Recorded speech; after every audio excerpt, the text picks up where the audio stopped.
সবাইকে প্রণাম, নমস্কার। সাপ্তাহিক কথামৃত পাঠের আয়োজনে সবাইকে স্বাগত জানাচ্ছি। লোকে অনেক সময় বলে, আর আমরা শুনতে পাই, বলে খুব জাগ্রত দেবতা বা দেবী, জাগ্রত মন্দির, এই জায়গাতে পূর্ণ স্নান হয়, ওটা পূর্ণ তীর্থ, এরকম শুনতে পাওয়া যায়। অনেক সময় এসব কথাগুলো হয়। তো এই যে এক রকমের প্রচার ধর্ম বিষয়ে জগতে চলেছে, এই প্রচার কে করেছে? আমরাই করেছি।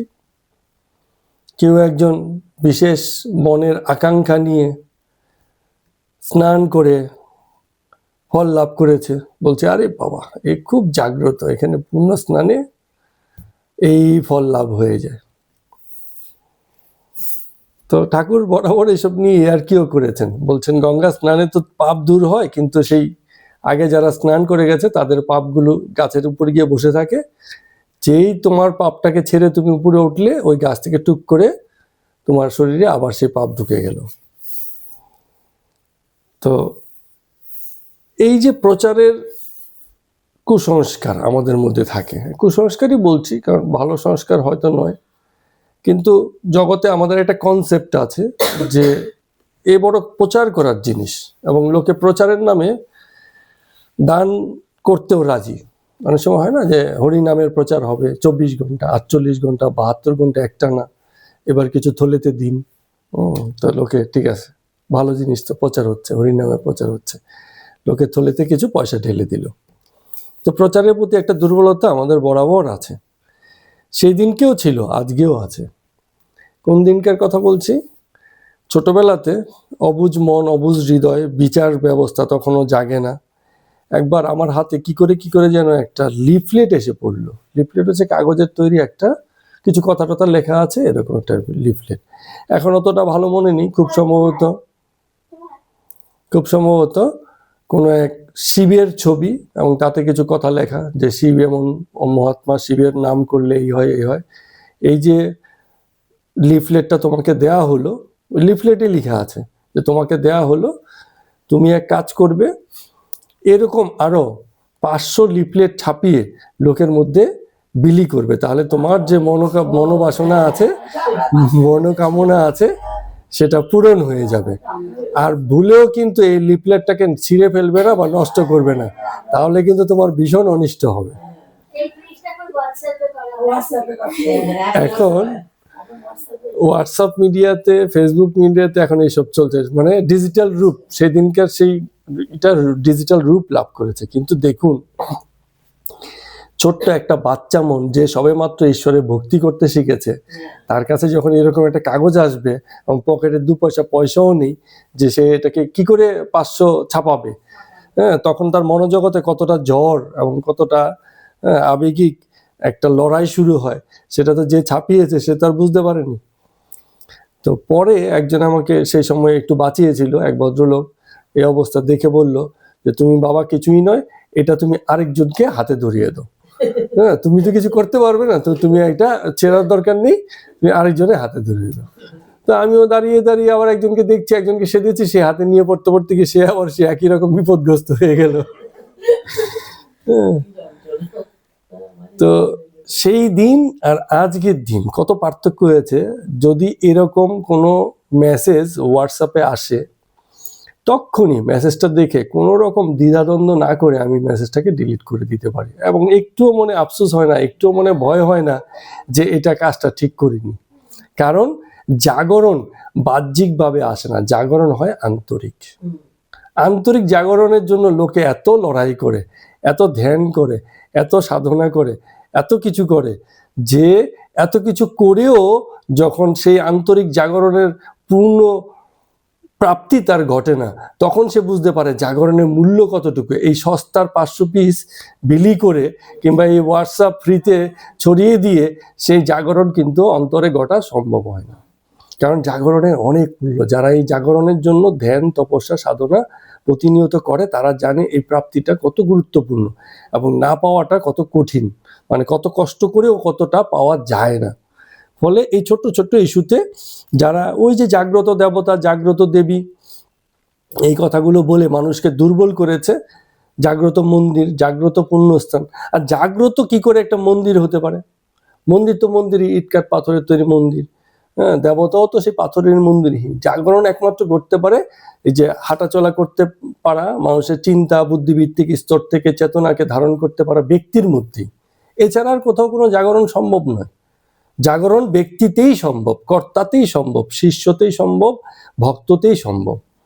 হ্যাঁ, ঠাকুর তো সদা জাগ্রত, তাকে আবার কি জাগ্রত করবে? এখন কোনো একটা মন্দিরে যে ঠাকুরকে আমি বললাম যে এটা জাগ্রত মন্দির, তাহলে কি বাকিগুলো সব মন্দিরের ঠাকুর দেবতারা ঘুমিয়ে আছে? এই প্রশ্ন তো এসে যাবে না যে দু চারটা মন্দির যদি জাগ্রত হয় তাহলে বাকি মন্দিরের ঠাকুর দেবতারা সব ঘুমিয়ে? হ্যাঁ, জাগ্রত তাকেই বলা যায় যে ঘুমিয়ে থাকে। আমরা ঘুমিয়ে থাকি, আমাদের জাগরণের দরকার। ঠাকুর তো সবসময় জেগে জেগে আছেন বলেই তো ঠাকুর। তার আবার জাগ্রত হওয়ার কি আছে যে এই মন্দিরটা জাগ্রত ওই মন্দিরটা নয়? এ কত অবুঝপনা আমাদের মধ্যে থাকে যে আমরা এসবে মানে ভীষণ রকম মানে দুর্বলতা, এটা একটা ভীষণ রকম মনের দুর্বলতা। এই দুর্বলতারও কারণ আছে। কারণটা কি হচ্ছে বলুন তো? যে কোনো রকম চেষ্টা ছাড়া, কোনো রকম যোগ্যতা অর্জন ছাড়া যদি কিছু পাওয়া যায়, যদি একটু ভক্তি করতে তো আর কোনো কষ্ট করতে হয় না, মনের ভিতর থাকলেই হয়। হ্যাঁ, বলে আমার দারুণ ভক্তি, হ্যাঁ, বলে খুলে দেখাতে পারছি না কত ভক্তি, কিন্তু কোনো কারণ নেই, কোনো সাধনা নেই, কোনো রকম মানে আন্ডারস্ট্যান্ডিং নেই। তো এত কিছু না থাকার পরেও যদি সেই ভক্তির মাধ্যমে, সেই অবুঝ প্রচন্ড বিশ্বাসপ্রবণ ভক্তির মাধ্যমে ঈশ্বরের কোনো একটা কৃপা পেয়ে যায়, যেন লটারি পাওয়ার মতো ব্যাপার। লটারিতে যে 1 কোটি টাকা পাওয়া যাবে তার জন্য কি কোনো ব্যক্তিকে পরিশ্রম করতে হয়? মাত্র 10টা টাকা খরচা করলেই চলে। একটা লটারিতে তো একটাই টিকিট, মানে টিকিটে তো একটাই মানে ফার্স্ট প্রাইজ আসবে, সে যতই কিনুক। তাহলে ওই ফার্স্ট প্রাইজের মূল্য কত? মাত্র 10 টাকা কি 5 টাকা। সেই 5 টাকা কোটি টাকা হয়ে যাচ্ছে। এর থেকে বড় আশীর্বাদ তো আর কিছু হতে পারে না, বিনা পরিশ্রমে এরম মানে লক্ষ্মী লাভ। তো যাদের মাথার মধ্যে এইভাবে কিনুক ব্রাঞ্চ, কিন্তু লাগবে তো সেই 5 টাকারটাই কি 10 টাকারটাই। কিন্তু এই যে কিনছে, এই কেনাটা মানে কি যে আমার এই পরিমাণে অর্থ আয় করার যোগ্যতা নেই, কোনো না কোনো ভাবে যদি ঘটনাচক্রে, ভাগ্যচক্রে, দৈব চক্রে ঘটে যায় আর আমার প্রাপ্তিযোগ হয়ে যায়, তিনি যদি কৃপা করেন, কারণ যাদের ঘটে তিনি তো কৃপা করে ঘটান। তো আমারও যদি এরকম কৃপা এসে যায় তবে এবার ঠিক আছে, মানে দারুণ একটা সুযোগ কিন্তু পাওয়া গেল। তা আমরা আসলে কোথায় দুর্বল? তার কৃপা পাওয়ার প্রতি দুর্বল না। দুর্বলতার মূল জায়গাটা হচ্ছে আমার যোগ্যতা ছাড়াও আমি কিছু পেতে চাই, যে জিনিসের যোগ্যতা আমার হয়নি কিন্তু তা আমি পেতে চাই। এমন কিছু প্রাপ্তির আশা থাকলেই, যেমন কারো বাচ্চা কাচ্চা হচ্ছে না, ডাক্তার বলে দিয়েছে হবে না, সে এখন খুব মন্দিরে যাচ্ছে, যদি তার কৃপা ঘটে ডাক্তারের কথা মিথ্যে করে দিয়েও হতে পারে, এক অবুঝ আশা। তো কেন?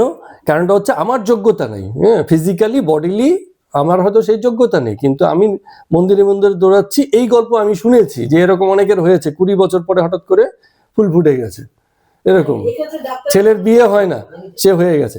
দেখুন, পরিবর্তন হতে পারে, ডাক্তারি কথাও মিথ্যে হতে পারে। পরিবর্তন ডাক্তার বলে দিলেও যে সেই জিনিসটা পাল্টাবে না তা তো নয়। এটা হিউম্যান বডি, মানুষের বডিরই বিভিন্ন রকম সক্ষমতার জায়গা আছে, আবার এটা অক্ষম হয়ে যেতে পারে, সব রকমই সম্ভব।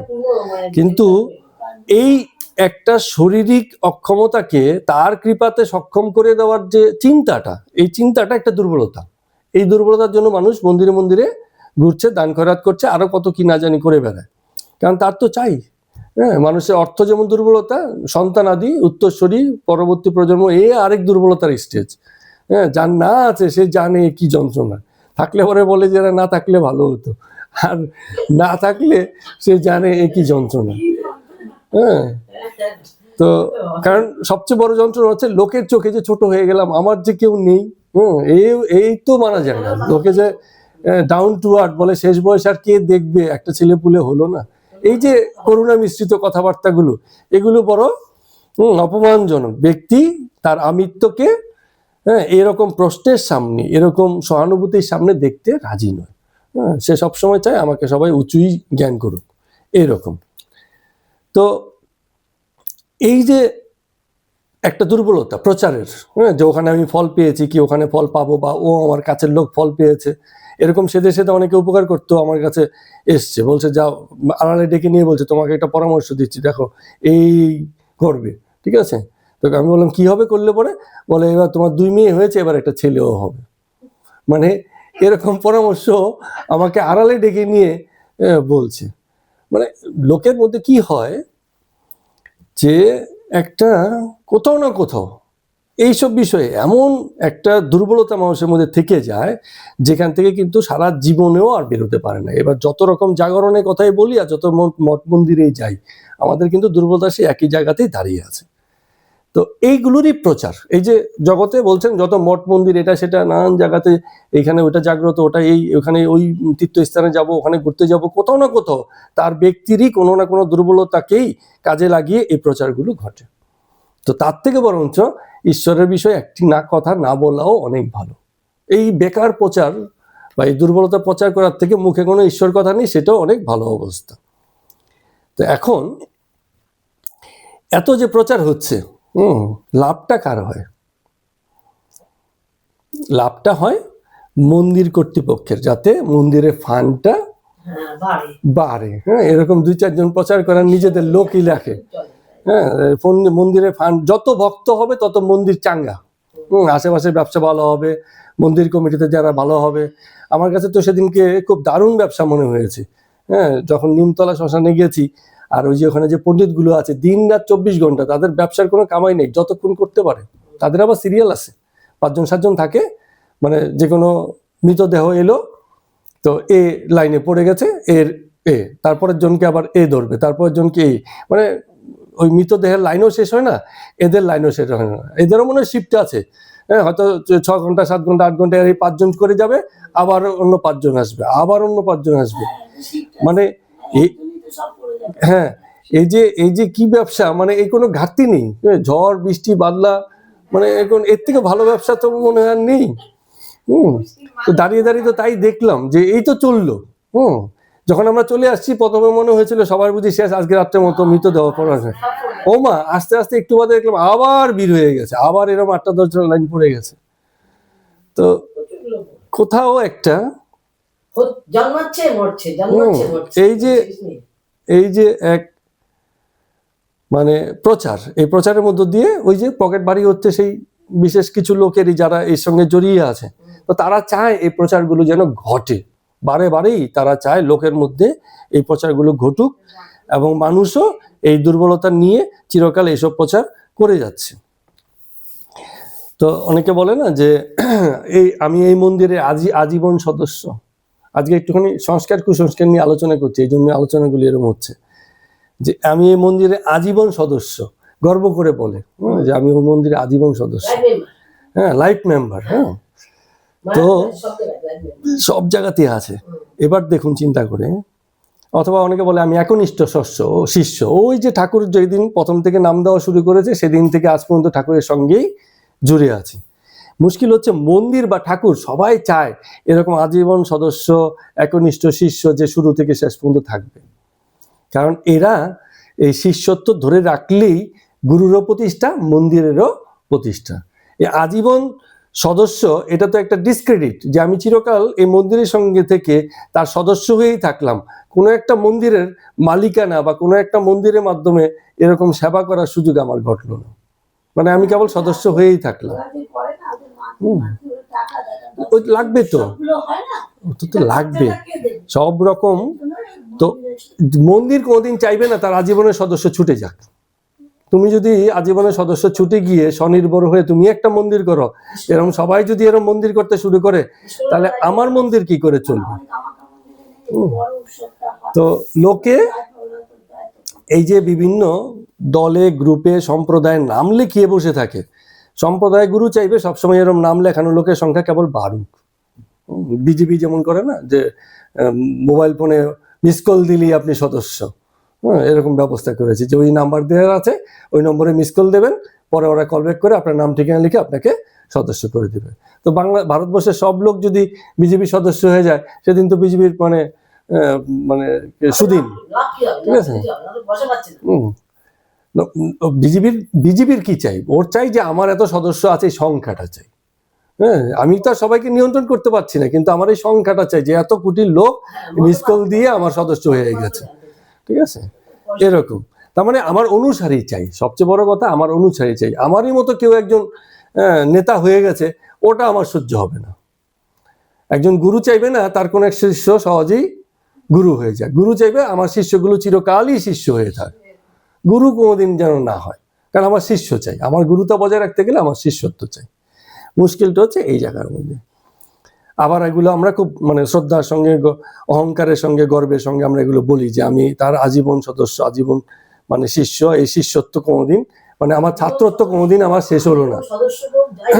যদি অন্তরে গুরু ভক্তি না থাকে, অন্তরে হৃদয়ে গুরুকে প্রতিষ্ঠা না করতে পারে, তাহলে তো এই যে কেন এই দুর্বলতা মানুষের মধ্যে, হ্যাঁ, এই প্রাইড বা অহংকার কোথা থেকে আসে? কারণ ব্যক্তি, হ্যাঁ, তার আন্তরিক যে উৎসটা আছে, হ্যাঁ, যেখানে সে দাঁড়িয়ে আছে, যেখান থেকে সে তার নিজের পরিচয় গড়েছে, সেই জায়গাটাকে খুব ঠুনকু জানে। ঠুনকু মানে হচ্ছে কি, যে আমার এই যে একটা কথা বলা হলো যে আমি এই হয়েছি, হ্যাঁ, সদস্য হয়েছি, কি আমি এই প্রতিষ্ঠানের সঙ্গে যুক্ত আছি বা এনার সঙ্গে আমার বিশেষ পরিচয় আছে, এই সব কিছুতেই এই আমি ব্যক্তিটা খুব গুরুত্বপূর্ণ হয়ে যায়। এই যদি প্রশ্নের মুখে পড়ে যায়, এর যদি কোনো জিজ্ঞাসার সামনে দাঁড়িয়ে যায়, অথবা এর যদি জাগরণ হয়ে যায়, তাহলে তো মুশকিল। জাগরণ হলে সবচেয়ে বড় সমস্যা কি হয়, যে জাগরিত সে অন্য কাউকে মানতে চায় না। মুশকিলটা হচ্ছে এই জায়গাতে, কারণ সে নিজেও একজন কিছু হয়ে যায়। আমি দেখেছি প্রকৃত ভক্ত আছে, আমার এক পরিচিত বৃন্দাবনের লাইফ মেম্বার হয়ে গেছে, ওদের বাড়ির পরে বাড়ি, মানে ওরা কি করেছে, ওদের শ্বশুর মারা যাওয়ার পরে বাড়ি ভিটে জমি সব ওই ডোনেট করেছে বৃন্দাবনে, যার জন্য মানে উনি একটা ঘর পেয়েছেন, ছোট একটা ঘর পেয়েছেন।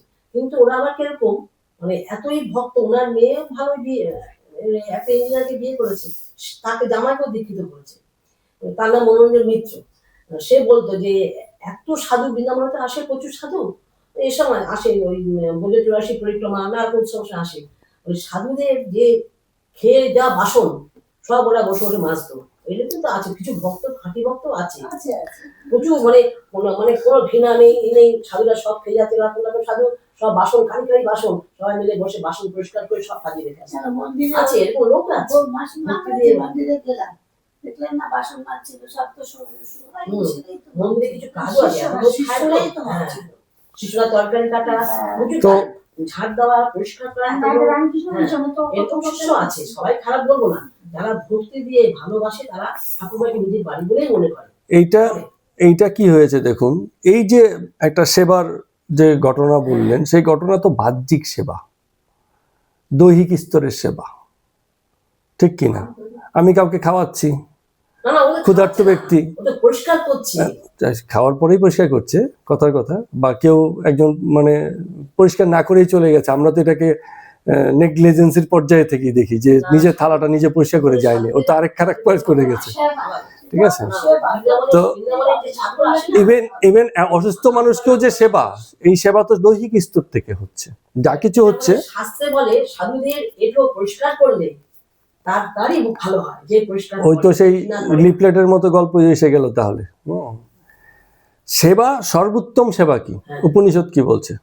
উপনিষদ হচ্ছে জ্ঞানের মাধ্যমে যে সেবা, সেটাই সর্বোত্তম সেবা, সবচেয়ে উত্তম। এগুলি এই খাওয়া পড়ার সেবা, অসুস্থকে সেবা, অভাবীকে সেবা, এগুলোও সেবা, বলছি না এগুলো সেবা নয়। এগুলোর স্থিতি কি? Lower class. আর উত্তম ক্লাস হচ্ছে জ্ঞানের মাধ্যমে সেবা। কোনো একজন শিষ্যকে জ্ঞান দানের মাধ্যমে যদি উত্তম না থাকলে আপনি সেবা করতে যাবেন, আপনার মনে তো জ্ঞান থাকতে হবে যে আমার এইগুলো আমার সেবার মধ্যে পড়ে। না, ওটা কার কথা বলছেন? ভক্তের মধ্যে নাকি গুরুর মধ্যে? ভক্তের মধ্যে। ভক্তের এখন গুরু কত বড় লোক, শুধু জ্ঞানের কথা বলছেন।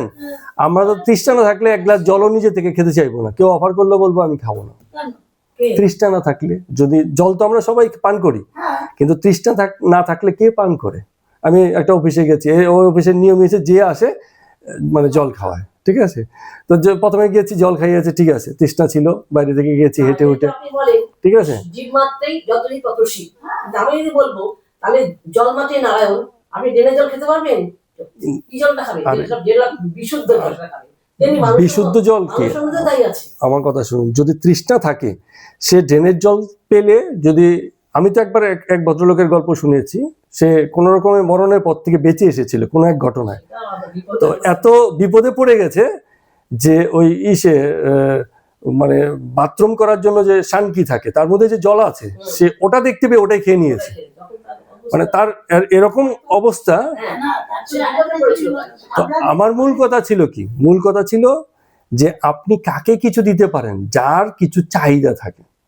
আমরা জল যে আমাদের জন্য এত জরুরি জিনিস, তাও তৃষ্ণা না পেলে আমরা জল খাই না। কিন্তু খাই না। তো জ্ঞানও যে এত জরুরি জিনিস, আমাদের বাড়িতে তো জ্ঞানের তৃষ্ণা না থাকলে তো অন্য কেউ দিতে পারবে না। জল এগিয়ে দেয়। কেন এক গ্লাস জল দান বড় দান। কেন এক গ্লাস দেয়? সে এসছে তো তিষ্টা পাক না, সে হয়তো অল্প একটু খেলো, কিন্তু আমাদের ধর্মে বলে একটা বাড়িতে লোক অতিথি, হ্যাঁ। ওটা লোকাচার, ওটা লোকাচার যেটা বলছেন, ঠিক আছে, জলের অফার করাটা, কারণ আমরা জানি লোক পিপাসার্থ হয়, হেঁটে আসে, এই জিনিসটা আরো আগে বেশি ছিল, ঠিক আছে। যখন তৃষ্ণা পায় না তখন আপনি এক বাটি খাবার দিলেও খাবে না, কিন্তু তখন তার জলটাই মেন। জলকে ভালো মন্দ দুই আছে। তো এখন আসল আসল থাকে। মূল কথা হচ্ছে যখন লোকাচারটা খুব উঁচু হয়ে যায়, যেটা আন্তরিক বিকাশের পথ করে দেয় না, সেই লোকাচারকে ত্যাগ করার কথা বলা হয়েছে। যদি মনে হয় যে লোকাচারই মুখ্য হয়ে গেল, আমার আন্তরিক বিকাশের পথ খুঁজে পাচ্ছে না, আন্তরিক বিকাশটা তার পথ খুঁজে পাচ্ছে না, তখন সেই লোকাচার কোনো কাজে আসে না। মূল কথা হচ্ছে থেকেই তো লোকটা করবে, তো তার কোনটা? ভাবে না আসলে আচ্ছা, এই যেমন একটা বড় ধরুন, আমরা একটা কথা বলছি, সবচেয়ে বড় আমাদের এই যেটাকে আমরা বলবো ধর্মীয় গ্যাদারিং, সবচেয়ে বড় হয় সম্ভবত কুম্ভ মেলাতে। কুম্ভ মেলাতে গিয়ে একজন দর্শনার্থী যারা কুম্ভ মেলাতে যায়, তাদের ওইখানে গিয়ে এত কুম্ভ মেলাতে এত এত লোকের যে সমাবেশ, এই সমাবেশের ভিতর থেকে আন্তরিক জাগরণের এমন কি লোকাচার হয় যেটা ঘটতে পারে। ওখানে গিয়ে লোকে স্নান করে, প্রসাদ পায়, একটু ঘোরাঘুরি করে, মেলা ঘোরে, তারপর চলে আসে। তো এইসবের ভিতর দিয়ে কোথাও কি কোনো আন্তরিক জাগরণের সুযোগ আছে কি? মনের পবিত্রতা, কুম্ভে স্নান করলো। নাহলে যাবে কেন? তো সেই তাহলে রামকৃষ্ণ দেব ঠাকুরই তো বলে দিয়েছে। তো এইটুকু দিয়ে হয় না, ওইটাই তো আচার, ওইটাই বলছে লোকাচার, ওইগুলো দৈহিক স্তরে হয়। দেহ আমার মনে হয়েছে আমি শুদ্ধ হলাম, রামকৃষ্ণ নিজেই কিন্তু বলছেন, তীর্থে গেলে গ্রন্থির মোচন হয়, এই জন্য তীর্থ।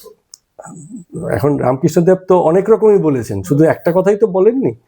তো অনেক কথার ভিতর থেকে সেসব কথাও এসছে যেগুলোর মধ্য দিয়ে, যেসব কথার ভিতর দিয়ে, যেসব গল্প, যেসব নির্দেশনার ভিতর দিয়ে আন্তরিক জাগরণের নির্দেশ আছে। আবার কিছু কথা হয়তো আছে দেখা গেছে যেখানে, যেমন তীর্থ সম্পর্কে অনেক কথা হচ্ছে যে জগতে সব জায়গা যেমন একরকম নয়, কোথাও একটু বেশি, কোথাও একটু কম হয়। তো এটাও তো ওনার কথা আছে যে তীর্থের ভিতরে সেই যে ঘনীভূত অবস্থাটা, যেমন মেঘ, সবই তো সাদা মেঘ, কিন্তু কখনো কখনো মেঘ খুব কালো হয়ে যায়, যখন ঘন হয়ে যায়, এবং তখন বৃষ্টি সেখানে বেশি হয়। তো তীর্থ হচ্ছে সেই জায়গা যেখানে গেলে এই যে উদ্দীপনা, ভক্তির যে প্রেমের উদ্দীপনা, সেটা বেশি জাগে। সেটা তো উপরি, যার ভিতরে সেই জাগরণ নেই, যে কেবল ঘুরতেই যায়, তার এই তীর্থ ভ্রমণের কি মানে? ঠিক আছে। তো আমার কথা হচ্ছে সেই জায়গাটা মানে বেশিরভাগই তো তাই হয়েছে। যত রকম লৌকিক আচার তৈরি হয়েছে সব জায়গাতেই দৈহিক স্তর থেকেই হয়েছে। মানসিক স্তর থেকে যদি আচরণের কথা বলা হয়, তাহলে ওই আমাদের ইসেই খুব ভালো বলেছে যে মনের মাঝে বৃন্দাবন। যতক্ষণ মনের মাঝে বৃন্দাবনের স্থিতি না হবে, ততক্ষণ এই বৃন্দাবন ঘুরেও কিছু লাভ মাত্র হবে না। উপরি সবই হচ্ছে উপরি দৈহিক স্তরে।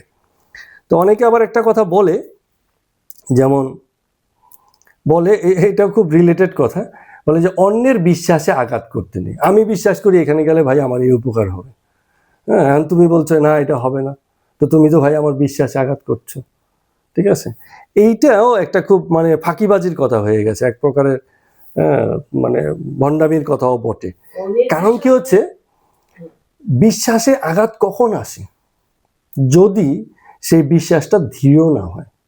দৃঢ় বিশ্বাস কি আমি একবারে গোয়ার্তমির মতো বিশ্বাস করি? ওইটা না, সেটা হচ্ছে যুক্তি তর্ক বিচারের মধ্য দিয়ে যে বিশ্বাসটা আসে সেই বিশ্বাসটা হচ্ছে দৃঢ় বিশ্বাস, একনিষ্ঠ বিশ্বাস। গীতাতে এই ব্যাপারে বলা ছিল।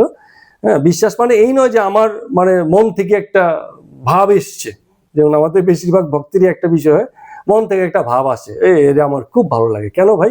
বলে আমি ঠিক জানি না, কিন্তু আমার খুব ভালো লাগে। এটা ভিতর থেকে আসে।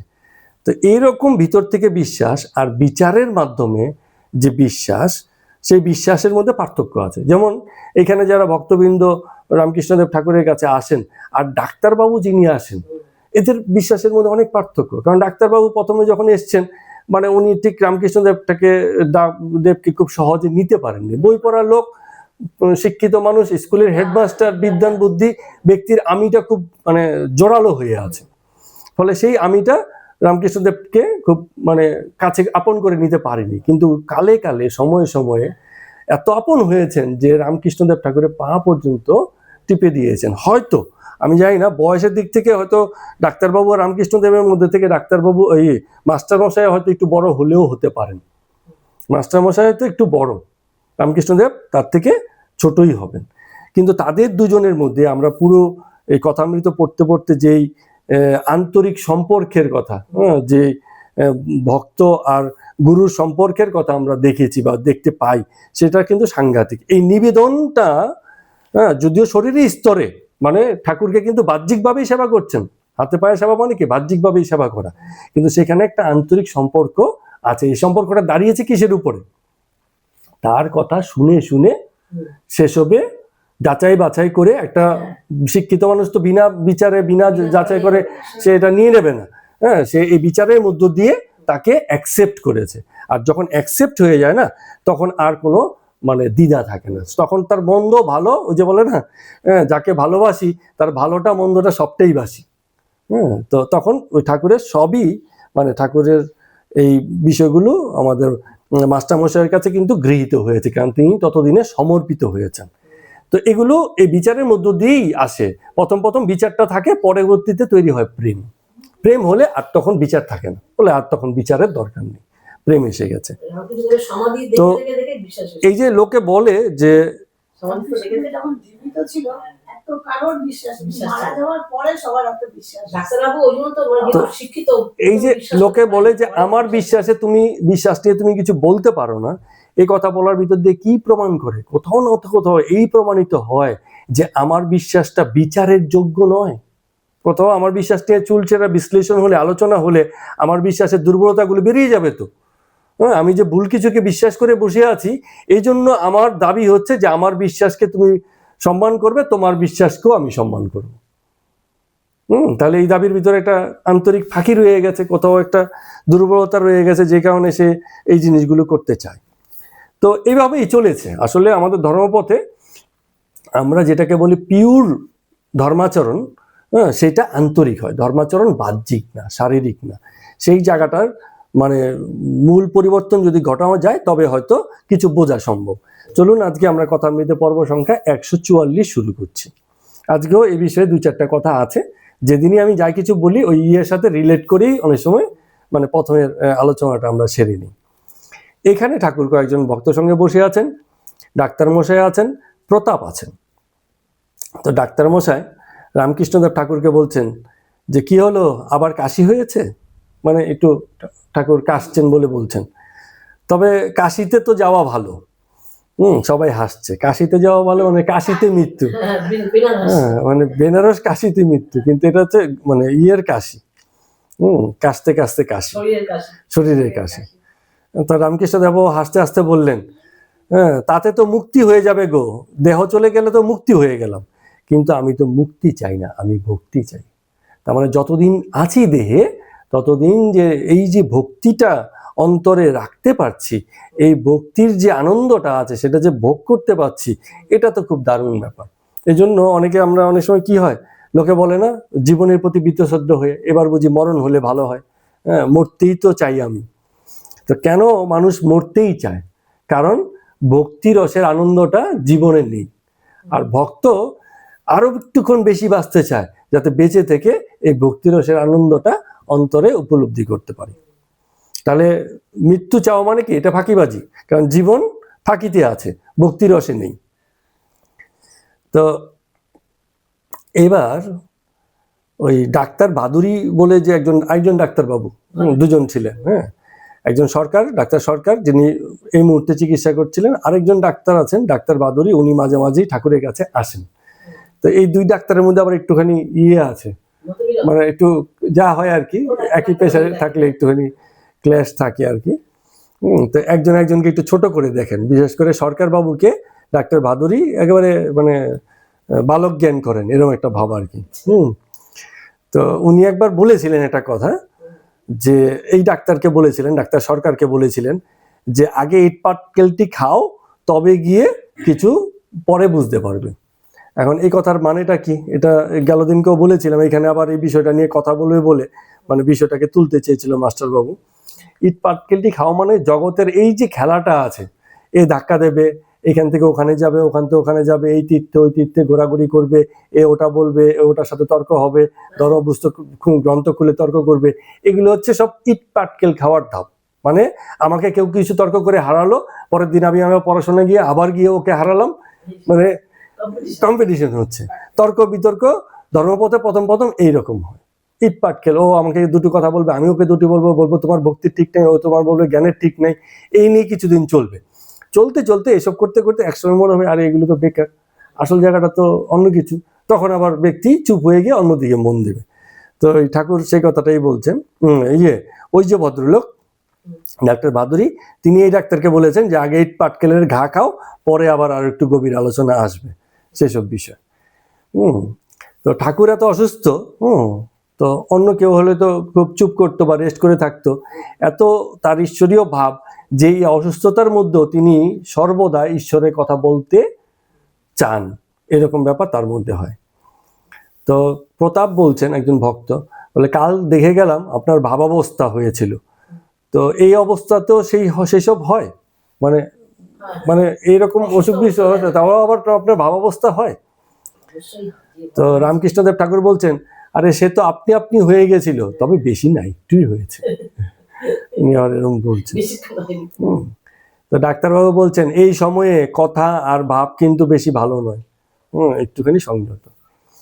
তো রামকৃষ্ণদেব ঠাকুর ডাক্তারকে বলছে, কাল যে ভাবাবস্থা হয়েছিল তাতে তোমাকে দেখলাম তোমার অন্তরটা ভক্তি মানে একেবারে শুষ্ক, আনন্দ রস সেখানে ঢোকেনি কোনোদিন। ভগবানের যে আনন্দ, সেই রসটা তুমি উপরি দূর থেকে দেখেছো বলে সেই আনন্দে ডুবে কখনো যাওনি। বলে মাছকে দেখেছো কখনো, মাছের উপরেও জল, নিচেও জল, ডানেও জল, বায়েও জল, সামনেও জল, পিছনেও জল, তার মানে মাছ আছেই কোথায়, কিসে, জলের মধ্যে। আকাশে পাখি দেখেছো কখনো, পাখির উপরেও আকাশ, নিচেও আকাশ, ডানেও আকাশ, বামেও আকাশ, সবেতেই আকাশ। তো এরকম পাখি যেমন আকাশের মধ্যেই থাকে, মাছ যেমন জলের মধ্যেই থাকে, ভক্ত এরকম চারই পাশ থেকে আনন্দ রসেই থাকবে, তবেই গিয়ে সে রসের মর্মটা বুঝবে যে রসানন্দ কিরকম হয়। এই কথাটা বলছেন, ভালো কথা, সুন্দর কথা বলেছেন। তো ঠাকুর রামকৃষ্ণদেব আবার এই সময় খানিকটা ভাবাবিষ্ট হয়ে ডাক্তার সরকারকে বলছেন, মহেন্দ্রবাবু কি টাকা করছো, মাগ করছো, মান করছো, এসব ছেড়ে দিয়ে এখন একচিত্ত হয়ে ঈশ্বরতে মন দাও। ঈশ্বরের আনন্দ ভোগ করাটাই জীবনের সর্বোত্তম প্রাপ্তি। ঈশ্বর বিষয়ক যে চিন্তা ভাবনা, এসব থেকে যে আনন্দ, জগতের থেকে মন তুলে নিলে পরে সবচেয়ে বড় আনন্দ কি, যে এই ঝামেলার মধ্যে থেকে মনটাকে সরাতে পেরেছি, এখন মন খুব শান্তিতে আছে। তো এই আনন্দটাই আগে নাও। এখন জগতের থেকে মন সরিয়ে নিয়ে কোথায় রাখবে, কোথাও না কোথাও তো রাখতে হবে, সেটা উচ্চ কিছুতে রাখো, ঈশ্বর আনন্দের থেকে উঁচু আর জগতে কিছু নেই। এই কথাটা ঠাকুর বলছেন। তো ন্যাংটো একটা কথা বলতো যে অনন্ত সমুদ্র, হ্যাঁ বলছে অনন্ত সমুদ্র, তো সেখানে ওই যে ঘট, এই গল্প তো আমরাও বলেছি, যখনই একটা ঘট ঢুকানো হয়েছে, ঘট ভাবছে যে চারদিকে জল বটে, তাতে কি যায় আসে, আমার ভিতরে তো আমার জল, ঘট ভাবছে আমার ভিতরে তো আমার জল, এই জল টুকটুকে আমার। কারণ ঘরটাকে যে ভেঙে দিয়েছে, ওই জল তো একাকার হয়ে বাকি জলের সাথে মিশে গেছে, অথবা বাকি জল এটার সাথে এসে মিশে গেছে। তো আর কোথায়, তো যতক্ষণ ঘট ততক্ষণই আমার মনে হয় যে আমার জ্ঞান, আমার ভক্তি, আমার এই, আমার ওই। কিন্তু ওই আমিটা ভেঙে গেলেই দেখা যায় সব একাকার হয়ে গেছে। তো এই যেন মানে চিদাকাশে আত্ম পাখির উড়ে যাওয়া। চিদাকাশ মানে হচ্ছে চৈতন্যপূর্ণ আকাশ। সেই আকাশের মধ্যে পাখিটা মানে আত্মাটা পাখির মতো উঠছে, যেন আছে সে তাতেই, হ্যাঁ, তার থেকে আলাদা নয়। কিন্তু পাখি ভাবছে এ বুঝি আমারই অস্তিত্ব, আমি বুঝি এর থেকে আলাদা। তো প্রতাপ বলছে যে ভাবতে গেলে সবই ছায়া। তো ছায়া যদি বলে তবে 3টে সূর্য চাই, ডাক্তারবাবু বলছে 3টে জিনিস চাই। কেন এই কথাটা বলছে? কারণ ছায়া তখনই পড়বে যদি একটা আলোর উৎস থাকে, তার মানে একটা সূর্য থাকতে হবে, তারপরে কি থাকতে হবে, একটা ব্যক্তি থাকতে হবে, হ্যাঁ, কোনো একটা বাধা থাকতে হবে, বস্তু থাকতে হবে, সেখান থেকে পরে গিয়ে ছায়াটা পড়বে। তাহলে ছায়া বলে কিছু হয় না যতক্ষণ পর্যন্ত বস্তু না থাকে। যে কথাটা আমি অনেক সময় আপনাদের সঙ্গে আলোচনা করেছি যে জগৎ মানেই বস্তুময়, এখানে বস্তু আর শক্তিরই খেলা। এই যে জগৎ, মহাজগৎ যাই বলি না কেন, এখানে বস্তু আর শক্তিরই খেলা। আরেকটা জিনিস আছে, সেটা হচ্ছে মন, বুদ্ধি, অহংকার, চেতনা রূপ এক ধরনের বুদ্ধিভিত্তিক খেলা। এই দুই তিন জিনিসই জগতে আছে। ঠিক আছে, কি বলেছি বলো? জগৎ মানে হচ্ছে বস্তু, আমরাও বস্তু, বস্তুও বস্তু, আমরাও বস্তু। ওখানে চৈতন্য প্রচ্ছন্ন, আমাদের মধ্যে চৈতন্য প্রকাশিত। পার্থক্য এই, মরে গেলে আমরা যেমন চৈতন্য থাকে না, তখন মানে বস্তুর মতোই হয়ে যায়। মৃতদেহ, ডেড বডি কি একটা বস্তুই, হ্যাঁ, যে কাঠের খাটিয়ে নেওয়া হয় তারও যা গুণ, ওই একটা মৃতদেহেরও সেই একই অবস্থায়। ঠিক আছে, তাই মানে যতক্ষণ পর্যন্ত চেতনা আছে ততক্ষণই উন্নত, জীবিত, আর না হলে তো সেই একই জড়দেহই আছে। তো এই জড়দেহ একটা আছে জগতে। আর কি আছে? শক্তি, শক্তি আছে, হ্যাঁ, যেমন মনের শক্তি, উর্জা শক্তি। উর্জা শক্তি কি? এই যে আমরা চলাফেরা করছি, আমাদের ভিতরে একটা শক্তির খেলা চলছে, শক্তির রূপান্তর করছে। এই যে আমরা ইঞ্জিনের মধ্যে তেল দিই, পরে গাড়িটা যে চলে, তাহলে এক রকমের জিনিস থেকে শক্তিটা প্রোডাকশন হচ্ছে। তাহলে জগতে যেমন জড়বস্তু আছে, একই সঙ্গে সেই জড়বস্তু থেকে নির্গত শক্তিসমূহ আছে। সূর্য আছে বলে সূর্য থেকে উত্তাপ আর তাপ হচ্ছে। তো সূর্যটা না থাকলে এমনি এমনি উত্তাপ আর তাপ, সূর্য মানে শক্তি থাকবে না। শক্তি থাকতে গেলে শক্তিমান বা শক্তির একটা উৎস থাকতে হবে। আরেকটা জিনিসের কথা বললাম, সেটা হচ্ছে একটা বুদ্ধিভিত্তিক স্তর আছে। মন, বুদ্ধি, অহংকার, চেতনা, এগুলো হচ্ছে বুদ্ধিভিত্তিক স্তর। এই 3টে জিনিসই জগতে আছে, এর বাইরে আর কিছু নেই। এখন এই যে বললো ছায়া জগৎ, এটা নিয়ে বৈজ্ঞানিকেরাও বিভিন্ন সময় বিভিন্ন কথা বলেছে। বলছে জগতে যত রকম বস্তু আছে তাকে 4টি মাত্রা দিয়ে হিসেব করা যায়, পরিমাপ করা যায়। কি কি আছে? একটা হচ্ছে দৈর্ঘ্য, প্রস্থ, উচ্চতা। এটা তো একটা থাকলো, দৈর্ঘ্য, প্রস্থ, উচ্চতা। তার মানে তার হচ্ছে স্থিতি। আর আরেকটা কি আছে? একটা হচ্ছে তোমার এই যে সময়। হ্যাঁ, এই যে দৈর্ঘ্য, প্রস্থ, উচ্চতা আর হচ্ছে সময়, এই 3টে জিনিস দিয়ে মানে জগতের সকল বস্তুকে মাপা যায়। ঠিক আছে, মাপার জন্য এগুলো হচ্ছে ব্যবস্থা।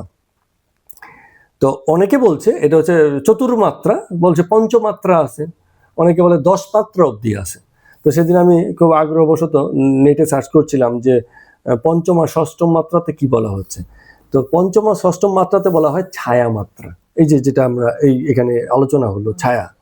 ঠিক আছে, অ্যাকচুয়ালি ছায়াটা তার কিন্তু কোনো অস্তিত্ব নেই। তো এটা একটা প্রতিবিম্ব মাত্র, রিফ্লেকশন। যেমন আমরা এর আগে ঠাকুরও একটা উদাহরণ দিয়েছে, ছোট ছোট ঘটের মধ্যে জল রেখে আমরা চন্দ্র দেখছি। তো সেই চন্দ্রটা দেখছি, আলোকিত চন্দ্র, কিন্তু দেখছি কোথায়? একটা ছোট্ট ঘটের মধ্যে। ঘটটাকে ভেঙে দিলে জলটা সরে গেল, আর সেই চন্দ্রটা নেই, দেখা যাবে না। তো এই যে ছায়া জগৎ, এই ছায়া জগৎ আমাদের ভাবনা, চিন্তা, কনসেপ্টের মধ্যে আছে, কিন্তু আদতে তার কোনো অস্তিত্ব নেই। আরেকটা ছায়া জগতের কথা আমরা অনেক সময় বলি, সেটাকে বলে স্বপ্ন। স্বপ্ন আছে, দেখে যতক্ষণ দেখি ততক্ষণ মনে হয় খুব রিয়েল, কিন্তু কি হয় সেই স্বপ্নটা সেই স্বপ্নটা কি হয়? ভেঙে যায়। যখন ভেঙে যায় তার কোনো আর অস্তিত্ব খুঁজে পাওয়া যায় না।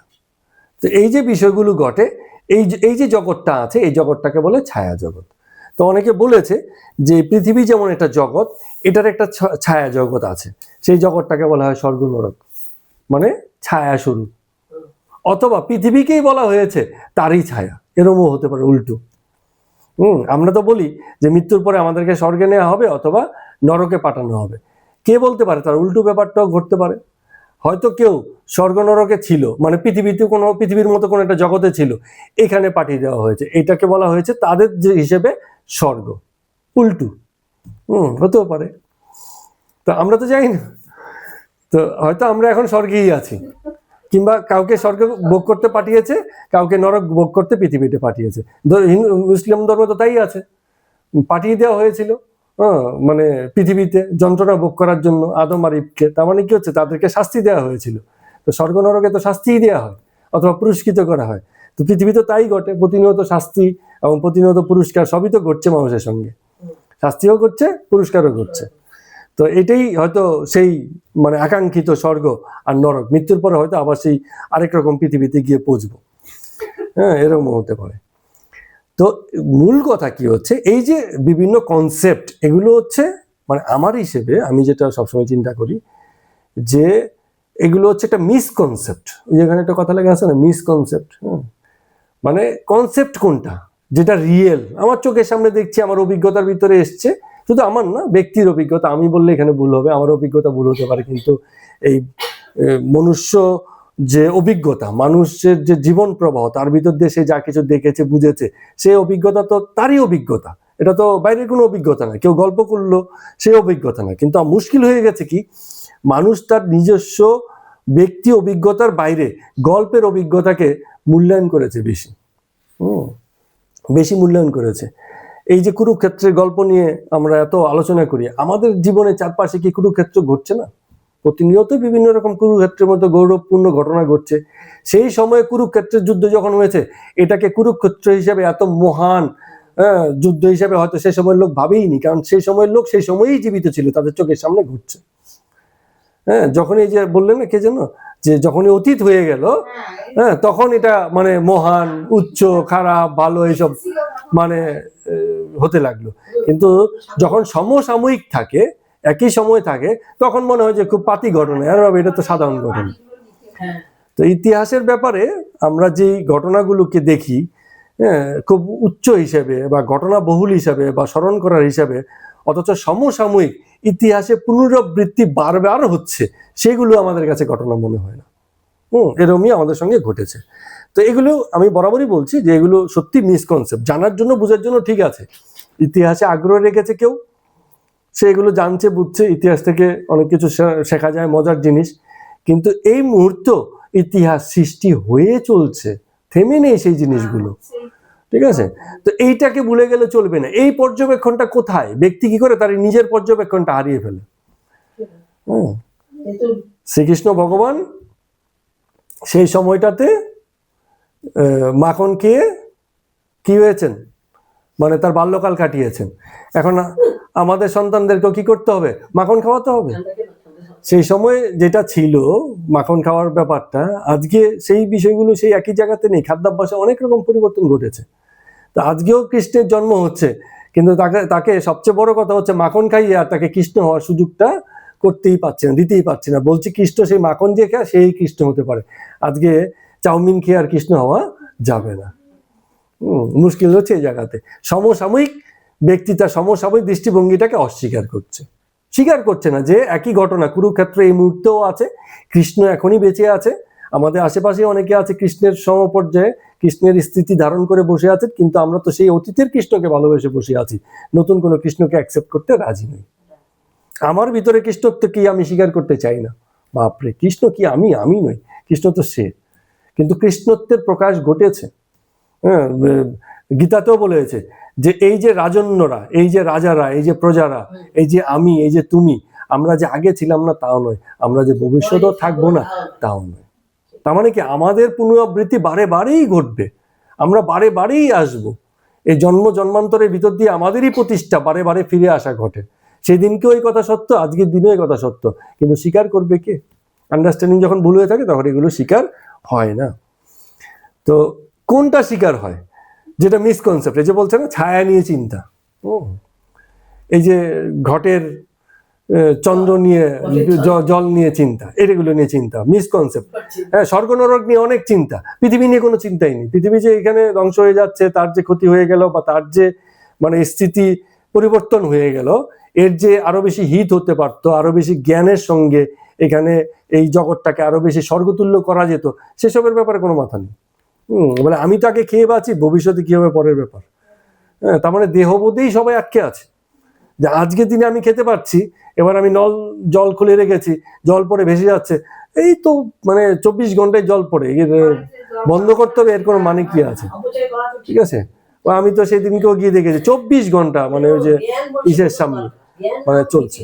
অথচ এই ভারতবর্ষেরই এমনও কোন আছে, এমনও জায়গা আছে, এমনও রাজ্য আছে যেখানে জলের অভাবে লোকে মানে কত কষ্ট করছে। মেয়েরা 10 কিলোমিটার পথ পাড়ি দিয়ে সামান্য একটু জল কুড়িয়ে কাচিয়ে নিয়ে আসছে।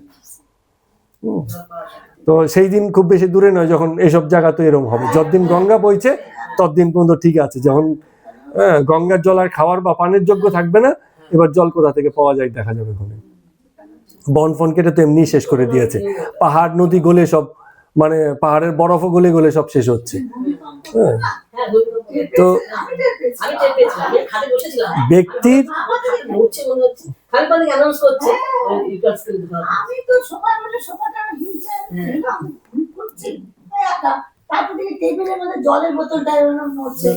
হ্যাঁ ঠিক, তারপরে এতটা থাকে বেশি ভালো হয়। তখনই আবার এসে এবিপি আনন্দিতে আমি বুঝতে পারি যেমন কি হচ্ছে খাতা নড়ে নড়ছে, এখন খালি পানি অ্যানাউন্স করছে। হ্যাঁ, এইবার ঠাকুর রামকৃষ্ণদেব যেটা বলছেন সেটা হচ্ছে যে এই যে এত কথা, এই সব কথাই কিন্তু সব মনের জাগরণের কথা, যেটা নিয়ে আজকে শুরুতে কথা বলেছিলাম। বলছেন যে এই যে তুমি বলছো, কথাটা বেশ বলেছো, এই যে ভাবাবস্থা যে মনের যোগের জন্য হয়, এটা কিন্তু এর আগে কেউ আমাকে বলেনি, তুমিই বলেছো, ডাক্তারবাবুকে বলছেন। মানে এর সঙ্গে মনেরই যোগ। ভাবাবস্থা অনেকে ভাবে শরীরই ব্যাপার, না, মনের ওই রকম স্থিতি এলে পরে শরীর এরকম ধারণ করে, শরীর থেকে মন ওরকম হয় না, বা শরীরটা অটোমেটিক এরকম হয়ে যায় না, মনটা কোথাও বিলীন হয়ে যায় বলেই শরীরটা এরকম স্টিফ হয়ে গিয়ে ভাবাবস্থাটা। লোকে বাহ্যিকভাবে শরীরটাকেই দেখে, এই দেখ শরীরটা কিরম সোজা হয়ে দাঁড়িয়ে আছে, এরকম কি সোজা হয়ে দাঁড়াতে পারবি তুই, ঠিক আছে? কিন্তু না, বিষয়টা মনের, মানসিক। এই কথাটা ঠাকুর বলছেন। ধর্মাচরণ, ধর্মকথা, ধর্মভাবনা, ঈশ্বর বোধ সবই মানসিক, পুরো বিষয়গুলোই মানসিক। দৈহিক স্তর থেকে যা হবে সেগুলো উপরি উপরি নিচু স্তরের, শুরুতে বলেছিলাম যেটা, আর বাকি সবকিছু উচ্চ, এবং সেটাই প্রকৃত, অর্থাৎ তার কাছাকাছি। প্রকৃত মানে কি, মানে সেই অর্থে যে ওটা দিয়েই কিছু মাত্র তার বোধগম্যতা আসে, বোধ দিয়েই বোধগম্যতা আসে, অন্য কোনো স্তর থেকে আসে না। বোধ না হলে বোধগম্যতার কথা আর থাকে না। হ্যাঁ, বোধে বোধস্বরূপ, ঠাকুর একটা কথা সুন্দর বলতো না, বোধে বোধস্বরূপ। বোধ হলে পরে বোধ হয়। মানে এই ব্যাপারটা হচ্ছে এরকম যে বুঝতে পারলেই আন্ডারস্ট্যান্ডিং হয়। হ্যাঁ, বাংলা আর ইংরেজি মিলিয়ে বললে যা হয়। হ্যাঁ, তো এবার ঠাকুর একটা সুন্দর কথা বলছেন, এইটা খুব আরো একটা খুব সুন্দর কথা রামকৃষ্ণদেব ঠাকুর বলছেন। রামকৃষ্ণদেব ঠাকুরের কথা কি হচ্ছে দেখুন, এত জীবনকে এত সুন্দর দেখেছেন এবং এত বিচারিক বিশ্লেষণের মাধ্যমে দেখেছেন যে কথাগুলো ওই জায়গা থেকে এসছে। বলে এই যে লোকে বলে, এই যে আমার যখন ইসে হয় কি বলে, এই যে ভাবাবস্থা হয়, লোকে বলে যে মানে শরীরে কোনো চেতনা নাই, শান নেই, ঠিক আছে, টাচ করলে টের পায় না, একদম সোজা হয়ে তো সোজা হয়ে চিত্রপট মতো মানে ছবির মতো হয়ে যায় তখন। তো এইটা কখন হয়, তাকে চিন্তা করলে এই অচৈতন্য অবস্থা হয়। কিন্তু শরীর অচৈতন্য হলে কি হবে, মন কিন্তু অচৈতন্য নয় সেই সময়টা। বলছে সনাতন হিন্দু শাস্ত্র, এটা আমি বলছি, এখানে ঠাকুর বলেননি, এটা খুব মজার জিনিস হয়েছে। মানে সনাতন শাস্ত্রের মধ্যে চেতনার সর্বোচ্চ কদর করা হয়েছে, চেতনার, যে তুমি চেতন হবে, জগৎ বিষয়ে তুমি মানে দ্রষ্টা হবে, তুমি জানবে, তুমি বুঝবে। এখন এই কথাটা কেন বলছি, এতটা এই চেতনার ব্যাপারে, এই চৈতন্যের ব্যাপারে এতটা পছন্দ সনাতন শাস্ত্র দেখিয়েছে যে অনেক সময় জড় বস্তুতেও চেতনার বিকাশের কথা বলেছে। যেমন শিবলিঙ্গ হলো তো একটা মাত্র পাথর, কিন্তু তাকে চেতনার রূপক হিসেবে ধরেছি। একটা পাথরকে চেতনার রূপক হিসেবে ধরেছি। জল বয়ে যাচ্ছে, নদী, কিন্তু নাম দিয়েছি কি গঙ্গা, মা। তার মানে নদীকে মাতৃরূপ এবং চেতনার সর্বোচ্চ রূপ হিসেবে দেখেছি, দেবী রূপে দেখা হয়েছে, জড়। অথচ শুধু কি গঙ্গা, সরস্বতী আছে, ব্রহ্মপুত্র, ব্রহ্মের পুত্র হিসাবে, মানে নামকরণগুলো এরকম। যেমন অবোধ গাছ, তুলসী গাছ নিজেও তো জানে না তাকে যে এত পূজা করা হয়, অথচ মানুষ, সনাতন ধর্ম তাকে কত উচ্চ আসন বসিয়েছে, তুলসী। তো এগুলো কি? এগুলো হচ্ছে সব জড় বস্তু, অথবা হিসেব মতো কম চেতনা সম্পন্ন বস্তু। কিন্তু সেই ছোট্ট কম চেতনা সম্পন্ন বস্তুকেও আমরা এত উচ্চতা দিয়েছি যে তাকে চেতনা বা চৈতন্যের স্বরূপ হিসেবে দেখেছি। অথচ দুঃখের বিষয়, এই সনাতন ধর্মেই চেতনার কদর বর্তমান দেখা যায় সবচেয়ে কম। ওই যে বললাম যে কোটি কোটি লোক পুণ্য স্নানে যাচ্ছে, চেতনার বিকাশ কোথায়? এই ধর্মাচরণের কি অর্থ? এখন তো বোঝা যাচ্ছে ব্যাপারগুলো। তো ঠাকুর এই কথা বলছেন, যে চৈতন্যে জড় পর্যন্ত চেতন হয়েছে, হাত পা শরীর নড়ছে, বলে শরীর নড়ছে। আরে তুমি তো বুঝছো যে শরীর নড়ছে, কিন্তু তিনি নড়ছেন। তোমার এই নড়াচড়ার ভিতর দিয়ে তার নড়াচড়া, তার বিকাশ, তার প্রকাশ, তার খেলা চলছে। লোকে বলে জলে হাত পুড়ে যায়, জলে কি হাত পড়ে? গরম জলে হাত পড়ে, জলেও হাত পড়ে, গরম জলে হাত পড়ে। এখন জল কখনো তোমাকে আমাকে পড়ায় না। ওই যে নিচে যে তাপ দিয়ে রেখেছি গরম করে, উত্তাপে হাত পড়ে, জলে হাত পড়ে না। আমরা তো ধরে নিচ্ছি জলেই হাত পুড়ে গেছে, বলে এই জলে হাত পুড়ে গেল রে। জলে তো পড়ে না। বেগুন, ওই যে বসিয়েছে না বেগুন আলু তরকারি হাড়ির মধ্যে, সেগুলো দাপাদাপি করছে। এখন লোকে বলছে দেখ বেগুন আলু তরকারিগুলো কিরম করে দাপাচ্ছে, ভাতগুলো কিরম করে ফুটছে।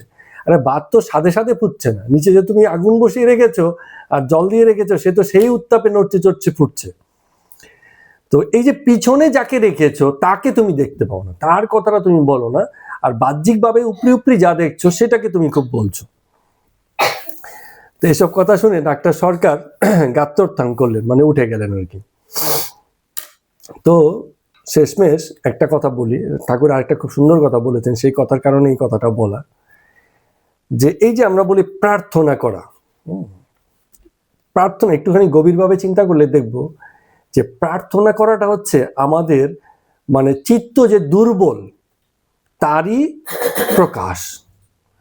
হ্যাঁ, চিত্ত বা মন বা হৃদয় যদি শক্তিশালী হয় তার প্রার্থনার প্রয়োজনই পড়ে না। দুর্বল চিত্তের লোকের প্রার্থনার প্রয়োজন পড়ে। কেন? কারণ আমি কিছু পাচ্ছি না, ও আমাকে ঠকিয়ে গেল, হে ঈশ্বর তোমার কাছে প্রার্থনা গেছে, তুমি বিচার করো। এসবই তো হয়। আমাকে ওইরকম ভাবে ঠকালো, ঈশ্বর তুমি বিচার করো, তুমি দেখো, ঠিক আছে? হ্যাঁ, এরকম। আমার কি হচ্ছে, যে প্রার্থনা করছে কোথাও না কোথাও সে আন্তরিকভাবে ফাঁকি দিয়ে রেখেছে নিজেকে। তো এইসব ফাঁকি, অর্থাৎ আমাদের আন্তরিক স্থিতি ঠিক না থাকলে বাহ্যিক প্রার্থনাতে আমরা ভীষণ রকম ব্যস্ত হয়ে থাকি।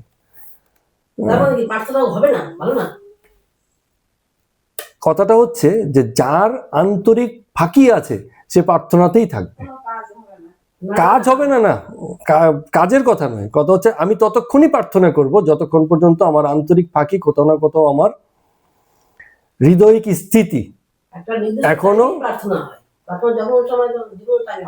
সকাল সন্ধ্যে দুটো সন্ধিক্ষণের মাঝখানেই প্রার্থনা হয়। এখন দেখুন, আমি বলছি, দেখুন প্রার্থনার ব্যবহারিক রূপটা কোথায় হয়ে গেছে। অনেক সময় বললে আপত্তিকর হবে, অনেকে আঘাত পেয়ে যাবে, রাস্তার মধ্যে দাঁড়িয়ে পর্যন্ত বা বসে বা জায়গা করে দিয়ে নামাজ পড়তে শুরু করে। কোথায় মুসলমান করে, মানে ঠিক আছে, এরকম প্রার্থনা ওটাকে খুব উচ্চ মনে হচ্ছে যে হ্যাঁ ও মুসলমান করে, প্রার্থনা করে, রাস্তার মধ্যে করাটাও ওদের কাছে মনে হয়।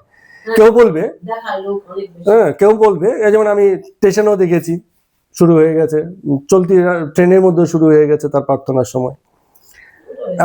এবং কি হচ্ছে, মানে হিসেবটা কিরকম হচ্ছে, যে এই প্রার্থনাতে যদি কেউ আপত্তি করে, এটা তো খুব ডিস্টার্ব হয়ে গেল, ভাই আমি ঈশ্বরের কাছে প্রার্থনা করছি, তুমি আমাকে আপত্তি কেন করছো? তো কথা হচ্ছে যে প্রার্থনা করার পর্যায়েও মনে করে যে সে ডিস্টার্ব হতে পারে, তাহলে প্রথম পরামর্শ হচ্ছে তাকে কোনো নির্জন জায়গাতে যেতে হবে। যেমন ঠাকুর সবসময় বলছেন যে প্রার্থনা করার জন্য ধ্যান হওয়ার জন্য নিজের সঙ্গে নিজের বসার জন্য নির্জনে থাকো, সেই নির্জনে থাকো। 1 নম্বর। আর দ্বিতীয় কথা হচ্ছে, যদি প্রকৃতই ধ্যান হয়, প্রকৃতই প্রার্থনা হয়, তাহলে ডিস্টারবেন্স কিন্তু তার আসবে না। আসবে না। হ্যাঁ, এখন মানে প্রার্থনা হয় যদি শুধু উপরি উপরি শরীরী স্তরে, বাহ্যিক মন্ত্র উচ্চারণের মধ্য দিয়ে, শ্লোক গাথা বলার মধ্য দিয়ে, তবে সেসব উচ্চারণের ডিস্টারবেন্স হবেই। ওটা প্রার্থনা নয়। ঠিক আছে, সেসব প্রার্থনা ওটা নেই। কেন প্রার্থনা? তো এই কথাগুলো যখন বলছেন, আবার তাহলে কি এই কথাও হয়ে গেল যে হরে কৃষ্ণ হরে রাম এটা বলো এক প্রকারের, মানে শুধু মুখে উচ্চারণ হয়ে গেল, আন্তরিক প্রার্থনা হলো না? প্রার্থনা তোমার নির্দিষ্ট জায়গায় হবে, অন্যের ডিস্টার্ব হবে এমন জায়গায়। তো ঠাকুর শুধু নাম জপের ক্ষেত্রে কখনো তো বলেনও নেই। পুরো কথামৃততে কোথাও নাম জপের কথা ঠাকুরকেও দেখিনি, কাউকে করেছেন বলেও দেখিনি, বরঞ্চ ইয়ার কি করেছেন ওই সময় প্রার্থনা করতে পারিনি। বলেছেন নির্জনে, হ্যাঁ, নির্জনে, মনে বনে কোণে প্রার্থনা করো। হ্যাঁ কিন্তু প্রার্থনাটা কিন্তু কিছু সময় মাও আছে। করেছেন, রাত্রি 3টে উঠেও উনি ধ্যান করেছেন। হ্যাঁ, করেছেন। ধ্যান আর প্রার্থনার মধ্যে পার্থক্য আছে। প্রার্থনা আলাদা, ধ্যান আলাদা। ধ্যানের ঠিক একটা আছে। সময় হচ্ছে ব্রহ্ম মুহূর্ত ধ্যান। আমাদের শাস্ত্রে এখন যেগুলো ইউটিউবে ভালোই করে বলে, আমাদের ধর্মগ্রন্থে না, এখন ওই মুহূর্তে ব্রহ্ম মুহূর্ত কেন বলা হয়? তো এইবার একটা সর্বশেষ একটা গল্প বলে দিচ্ছি ঠাকুরের এই কথা, ওইটা শুনুন, তাহলে অনেক প্রশ্নের উত্তর এখানে এসে যাবে। ঠাকুর এইসব কথা বলে এবার একটা গল্প শুনো। হ্যাঁ, ভক্তমাল বলে একটা বই ছিল, ঠাকুর একসময় পড়তেন। বর্তমান, হ্যাঁ। হ্যাঁ, তো সেই বইয়ে বিল্লমঙ্গলের বলে একজন ভক্ত আছে, তার কথা হচ্ছে। হ্যাঁ, খুব গৃহস্থ ভক্ত, মানে অবস্থাপন্ন ভক্ত এবং খুব ভক্ত। সেই গল্পের ভিতরে বলা আছে। এখন আন্তরিক ফাঁকিটা কোথায় সেই জায়গাটাকে বলছি, মানে ঠাকুর এটা বুঝাতে চেয়েছেন। তো বিল্লমাল বলে যে ভক্ত ছিল, তার একজন রক্ষিতা ছিল। রক্ষিতা মানে হচ্ছে মানে গবেষণা করে। হ্যাঁ, হুম। তো এই রক্ষিতার সঙ্গে তার সম্পর্ক, এই কারণে অনেক সময় কি করতেন, তিনি রক্ষিতার বাড়িতে বিভিন্ন সময় খাবার নিয়ে যেতেন। তো একবার তার বাড়িতে পুজো হয়েছে, হুম। সেই পুজোর প্রসাদ নিয়ে তিনি রক্ষিতার বাড়িতে যাবেন। তো পথে যাচ্ছেন পুজোর প্রসাদ নিয়ে, এবং তার কথা ভাবতে ভাবতে মানে এতটা তন্ময় হয়ে তার কথা ভাবছেন যে পথে কোনো একজন কি যোগী চোখ বুজে ধ্যান করছে। তো উনি খেয়াল করেন না, যেতে যেতে তাকে মারিয়ে চলে যাচ্ছে। ঠিক আছে, এখন যোগী ধ্যান ভেঙে গেছে, বলছে আমি যোগ সাধনা করছি, রেগে গিয়ে বলছে তুই দেখতে পাচ্ছিস না আমি ঈশ্বরকে চিন্তা করছি, তুই আমার গায়ের উপর পা দিয়ে পাড়িয়ে চলে যাচ্ছিস। তখন সেই ভক্তিমাল বলছে যে বাবা, আপনি ঈশ্বরকে চিন্তা করছেন, আপনি জগৎ বিস্তৃত হন নাই, আর আমি একজন সাধারণ রক্ষিতার চিন্তা করে জগৎ বিস্তৃত হয়ে আপনাকে মারিয়ে দিয়ে চিন্তা করে মানে চলে গেছি। এবারে বুঝুন যে আপনার ঈশ্বর আপনাকে কতখানি অনুগত করেছে, আর আমার রক্ষিতা আমাকে কতখানি অনুগত করেছে। তো এই চিন্তা করে পরবর্তীতে তিনি ওই মানে করেছিলেন, ওই সংসার ত্যাগ করে সন্ন্যাসী হয়ে গেছেন বা সাধু হয়ে গেছিলেন। কে? ওই যে ওই ভদ্রলোক বিল্লমঙ্গল, হ্যাঁ, ওই ঘটনার কথা বলছেন আর কি। প্রেমিক। হ্যাঁ, হুম। তো উনি তখন সাধু হয়ে গেছেন, এবং ওই রক্ষিতাকে মা জ্ঞান করেছিলেন, বলেছিলেন যে তুই আজকে থেকে আমার মা, কারণ তুই আমাকে প্রকৃত ধ্যান করতে শিখিয়েছিস, পূর্ণ মন দিয়ে কি করে ধ্যান করতে হয় সেটা আমাকে শিখিয়েছিস। তাহলে ধ্যানের সাধনার উপাসনার প্রার্থনার একটাই উপায়, কি সেটা? মনোযোগ। মনোযোগ।